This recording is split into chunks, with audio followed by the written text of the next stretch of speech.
Well, it looks like Donald Trump is absolutely backing up the truck over Pete Hegseth right now. So there's been more and more questions about what's happening with the actual drone strikes of these Venezuelan boats. And Donald Trump and Pete Hegseth both have questions to answer. And Donald Trump, he's not going to allow that bus to back up on him.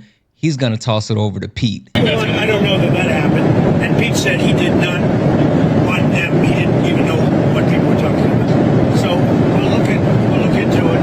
But no, I wouldn't have wanted a second strike. The first strike was very lethal. It was fine. And if there were two people around, but Pete said that didn't happen. Now, all of this comes after a New York Times report that Donald Trump, he feels like Pete Hegseth is nothing but a liability at this point. And he's absolutely a liability because now Congress is beating down the door and they want answers. This stems from the drone strikes of the people and taking their lives. Even Republican leaders are now saying that they demand some type of oversight and they demand answers. The issue came in when there was a double back, which apparently someone wanted them to go back and finish the job after the first strike because there were two people that actually were not killed in the first strike. And allegedly, Pete Hegseth ordered them to return with a second strike and quote unquote kill them all. Now, I do want to call out that apparently Donald Trump absolutely believes Pete Hegseth as far as saying that he didn't give those orders for the double back,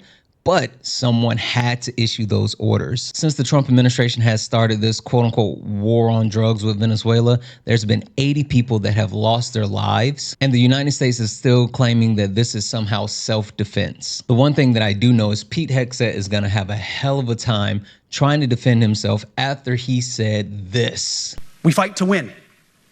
We unleash overwhelming and punishing violence on the enemy. We also don't fight with stupid rules of engagement.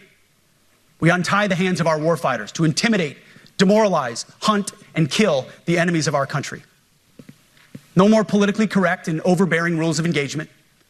Just common sense, maximum lethality, and authority for warfighters. I'm not exactly sure what's going to come from this, but what I do know is this seems like the beginning of the fall of the house of cards, which is the Trump administration. And while there's a lot of people that are trying to figure out where their card is going to fall, Donald Trump is standing back and saying, it wasn't me.